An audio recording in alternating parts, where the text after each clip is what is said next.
were any nightingale. You can play no part but Pyramus. For Pyramus is a sweet-faced man. A most proper man as one shall see in a summer's day. A most gentleman-like man. Therefore, you must needs play Pyramus. Well, I will undertake it. Masters, here are your parts, and I am to entreat you, request you, and desire you to learn them by tomorrow night and meet me in the palace wood, a mile without the town. There by moonlight we shall rehearse, for if we meet in the city, it shall be dogged with company and our devices known. In the meantime, I will draw up a bill of properties such as our play wants. I pray you, fail me not. We will meet, and there we may rehearse most obscenely and courageously. Take pains. Be perfect. Adieu.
In grove or green, by fountains clear, or spangled starlight sheen, but they do swear that all their elves for fear creep into acorn cups and hide them there.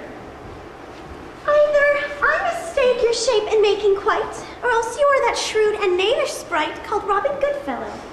Are not you she that frights the maidens of the villagery and sometime make the drink to bear no barn? Mislead night wanderers laughing at their harm? Those that hobgoblin call you, and sweet Puck, you do their work and they shall have good luck. Are not you she? Thou speakest aright. I am that merry wanderer of the night. I jest to Oberon and make him smile when I a fat and bean-fed horse beguile, neighing in likeness of a filly foal, and sometime lurk I in a gossip's bowl, in very likeness of a roasted crab, and when she sips against her lips, I bob, and on her wither dewlap pour the ale, the wisest aunt telling the saddest tale. Sometime for 3-foot stool mistaketh me, then slip I from her bum, down topples she, and terror cries and falls into a cough, and then the whole choir hold their hips and laugh, and waxen in their mirth and sneeze and swear. A merrier hour was never wasted there. But room, fairy, here comes Oberon. And here my mistress, would that he were gone.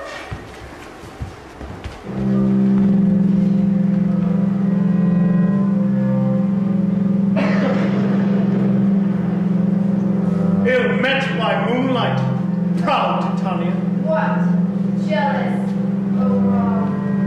Fairies, give hence. I have both born, bed, and company. Tarry! Rash wanton, am not I thy lord? And I must be thy lady. But I know I art thou here come from the farthest steep of India. So that forsooth, bouncing Amazon, your busked mistress and your warrior love, to Theseus must be wedded. And you come to give their bed joy and prosperity. How canst thou thus? For shame, Titania. Glance at my credit with Hippolyta, knowing I know thy love to Theseus. These are the forgeries of jealousy. And never, since the midsummer spring met we on hill, in dale, forest, or mead, by faithful fountain or by rushy brook, or on the beach and margin of the sea, dance our roots to the whistling wind. But with thy walls thou hast disturbed our sport. Therefore the winds, piping to us in vain, as in revenge, have sucked up from the sea contagious fogs, which, falling in the land, and every pelting river made so proud that they have overborne their continents.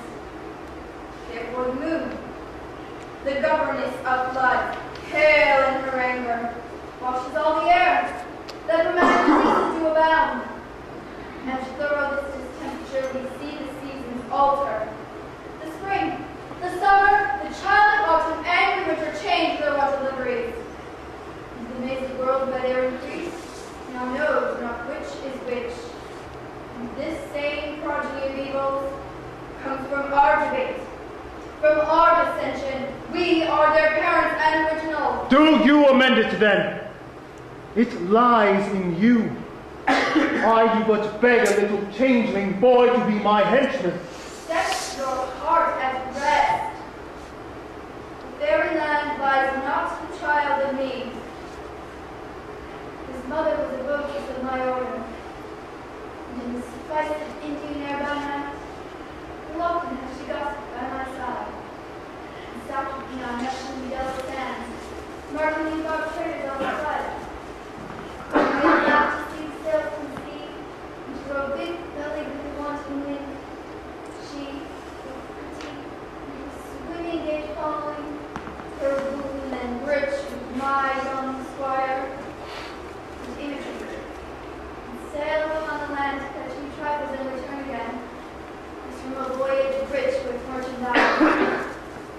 But she, being mortal, that boy did die.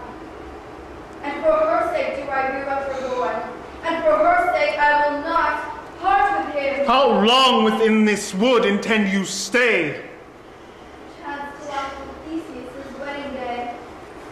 If you will patiently dance in our round and see our moonlight revels go with us. If not, shun me, and I will spare your haunts. Give me that boy, and I will go with thee.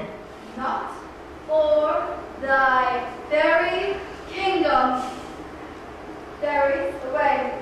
We shall try done right thy longer stay. Well, go thy way. Thou shalt not from this grove till I torment thee for a century.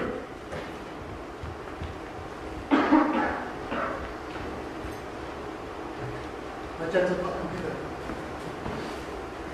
Thou rememberest, since once I sat upon a promontory and heard a mermaid on a dolphin's back, uttering such dulcet and harmonious breath that the rude sea grew civil at her song, and certain stars shot madly from their spheres to hear the sea maid's music. I remember.